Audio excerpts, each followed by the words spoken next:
જીવાતમાં આવ્યો છે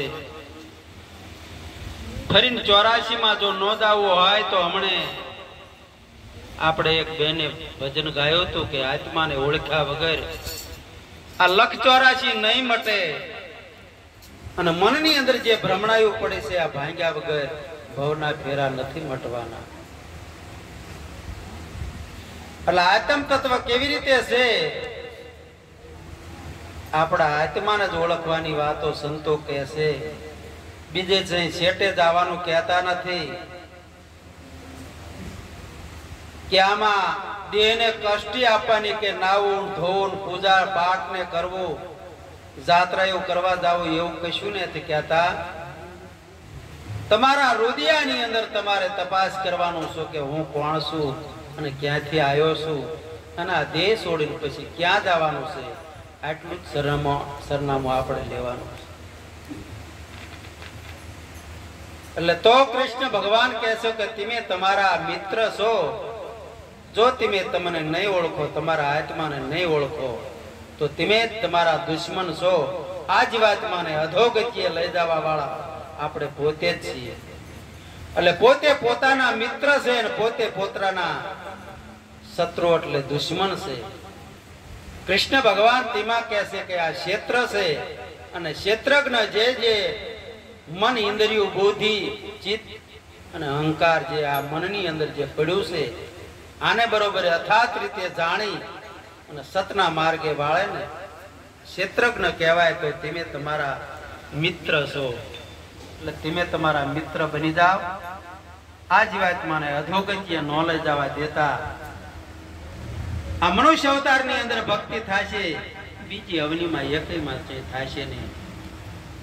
ભેંસું કે ગાયું કે કૂતરા કે કીટ કે પતંગિયા કે જળચરના જીવડા કે પક્ષી 84 લાખ અવની સહીમાં બધા કરતા આ મનુષ્ય અવતાર ભગવાને આપણને આપ્યું છે. આ 84 માં ન જવું હોય તો તમે તમારા આત્માને ઓળખી લો. સંતો આવો પોકાર કરી કરીને કહેશે. વાણી દ્વારા, ધોળ દ્વારા, ઉપનિષદ, ગીતા, મહાભારત, 100 શાસ્ત્ર, 18 પુરાણ, આ બધા શાસ્ત્રની અંદર એક જ વાત કહે છે કે તમે તમારા આત્માને ઓળખી લો. સાચું ધન અને આવડું આસ. મીરાબાઈ કહે છે કે પાયોજી અમને રામ રતન ધન પાયો. આ ખર્ચે ના ફૂટે આને ચોર નો લોટે. પઢત પઢત હે સવાયો. જીમ જીમ આને પઢો એમ સવાયો સવાયો. તમને જ્ઞાન પ્રાપ્ત થાય છે. જેમ જેમ તમે આગળ વધતા જાશો એમ તમને ઓર મજા આવતી જશે. એટલે આવો સત્સંગ જેવું, આ ભજન જેવું કોઈ એકય વસ્તુ નથી. અજ્ઞાનને ટાળવું હોય તો સત્સંગ અને ભજન સિવાય ટળતું નથી. એટલે અવસર ભગવાને આપણને બહુ સારો આપ્યો છે. એટલે મીરાબાઈ તેમાં શું કહે છે? સદની તાણું આયું છે ભવદળ તરવાનું. સદની તાણું આયું છે ભવદળ તરવાનું. સદની તાણું આયું છે ભવદળ સજને તાણું આયું છે ભવજળ તરવાનું. અવસર આયો છે સારો ભવજળ તરવાનો યારો. છાયા દિલમાં વિચારો સતસંગ કરી. અવસર આયો છે સારો ભવજળ તરવાનો યારો. છાયા દિલમાં વિચારો સતસંગ કરી. મીરાબાઈ શું કહે છે? ટાણું એટલે આપણા આંગણે કઈક જમ લગન કે પ્રસંગ કે સારું ટાણું આવ્યું હોય એમાં આપણને સારું આ ટાણું મળ્યું છે. મનુષ્ય અવતાર છે એ સારું બહુ ટાણું છે. સતની ટાણું આવ્યું છે ભવજળ તરવાનું. ડાયા જરીક દિલમાં વિચારો અને સત્સંગ જરીક સાંભળે કે સત્સંગ જરાક આવડે તો કરી લો. આ જીવાત્માને ઉદ્ધાર કરી લો. આવું આપણને મીરાબાઈ કહે છે.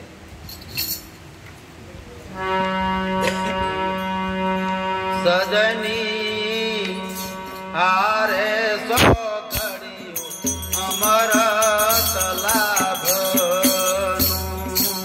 સજની હારે તો ઘડિયું અમરત લાભ.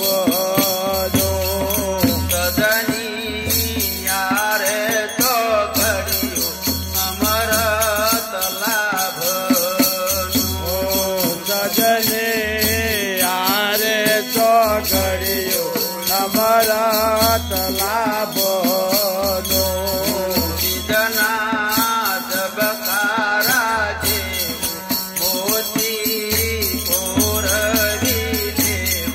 ડાયા દિલમાં વિચારો સત્સંગ કરી. જબકારા જેવો મોતી પોરવી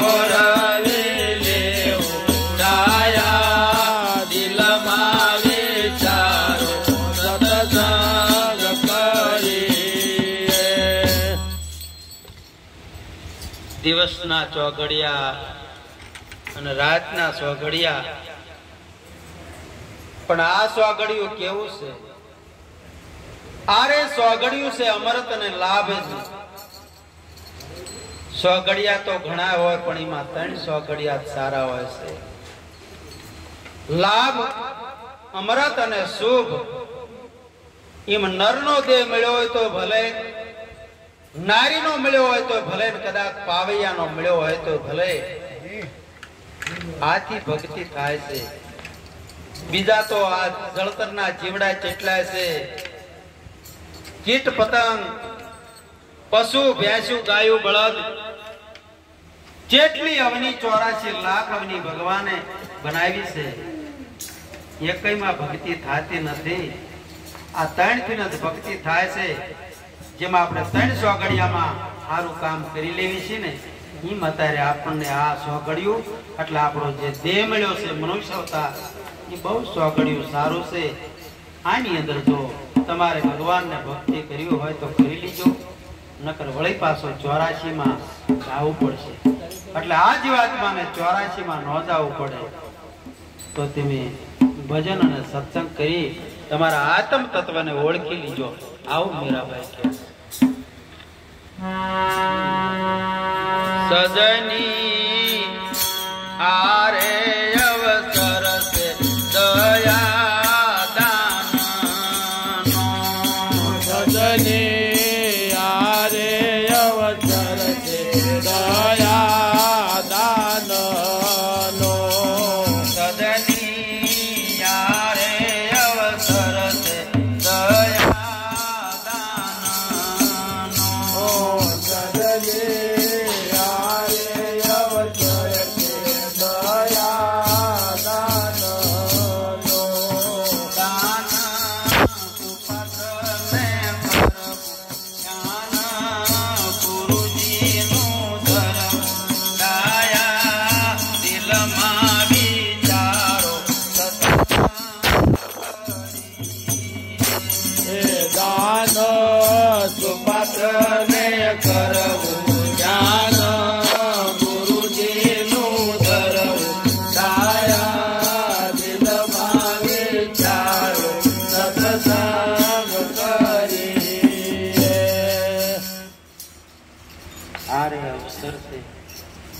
દયા અને દાનનો.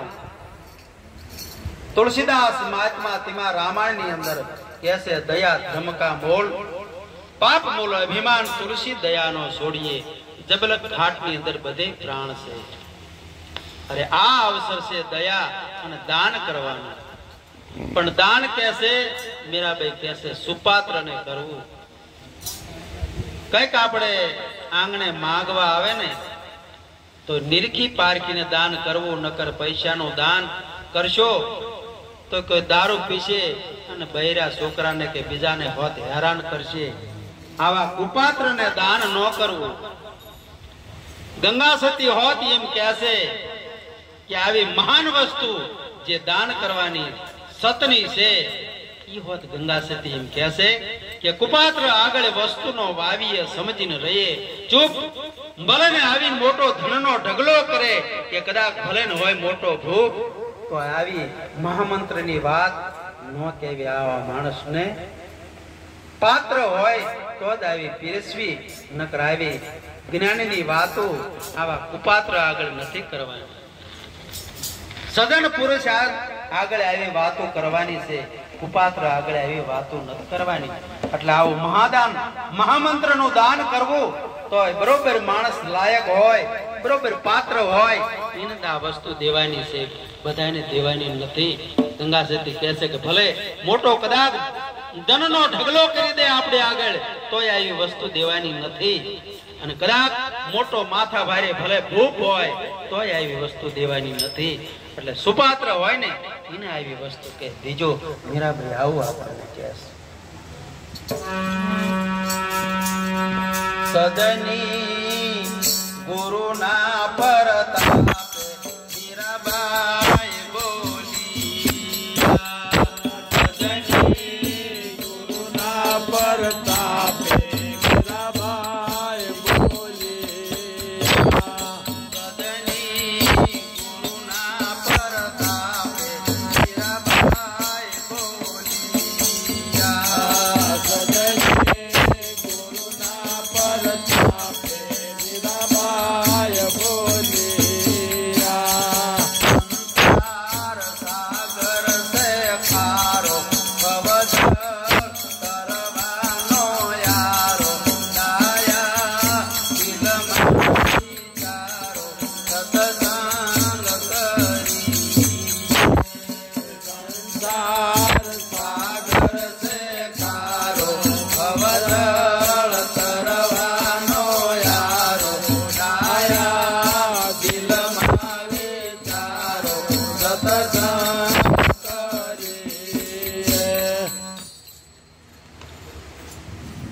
મીરાબાઈ કહે છે કે સંસાર સાગર ખારો, પણ ખારા સમુદ્ર ની અંદર મીઠી એક વીરડી હોય છે. આ મહાસાગર મોટો છે ને એમાં કહે છે કે વીરડી મીઠી છે. એમ આપણો આ જે સંસાર સાગર છે ને આપણો મનુષ્ય અવતાર એમાં મીઠી એક વીરડી છે. બોલો તો અમૃત જેવી વાણી બોલો એટલે બધાને મીઠી લાગે. નકર પરા પસંતી મધ્ય અને વેખરી ચાર પ્રકારની વાણી છે ઈ માણસને ગમતી નથી. એટલે દરિયાના ખારા પાણી જેવું છે, પણ જે અમૃત જેવી વાણી બોલો તો બધાને સારી લાગે. એટલે સદગુરુની જેને જેને સમજણ લીધી છે એને સ્વભાવ સુધારી દેવાનો છે. બોલવી તો અમૃત જેવી વાણી બોલવાની છે અને સ્વભાવ સારો રાખવાનો છે.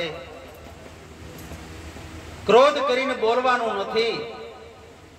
તન કી જાણે મન કી જાણે, જાણે कि तन की बात काल बेचारा क्या करे, इसकी दोरी है लगाम. તમારા હાથમાં બધી લગામો છે. એટલે અમૃત જેવી વાણી બોલો અને સ્વભાવને સારો સુધારી દો. સ્વભાવ સારો તમારો હશે તો ગામમાં બધારે સારું ભળશે. સ્વભાવ સારો હશે તો કુટુંબ પરિવારમાં સારું ભળશે. સ્વભાવ સારો હશે તો ઘરના બધા સભ્ય હારે સારું ભળશે. સ્વભાવ સારો હશે તો ભાઈઓ હારે, મા બાપને, દીકરા હારે, બધા હારે સારું ભળશે. સ્વભાવ સારો હશે તો બે માણસને સારું ભળશે. સ્વભાવ જો નહીં સારો હોય તો લખણા પૂર્ણ હોત થાય છે. આ બધા સ્વભાવના કારણ છે. એટલે સ્વભાવને સુધારી દેવાનો સંતો કહે છે. આવી અમૃત જેવી વાણી બોલો. ઊંચા સ્વારે હમણે આપણે રઘાભાઈએ સવારામની વાણી બોલ્યા હતા કે મોક્ષ વર્તીના માનવીને તમે ઓળખી લ્યો. જે મોક્ષ મેળવવાના છે 84 ની અંદર નથી જવાના. આના ચિહ્ન સંતો દેખાડે છે. નૂર મુખા કમળ પર માવે નહીં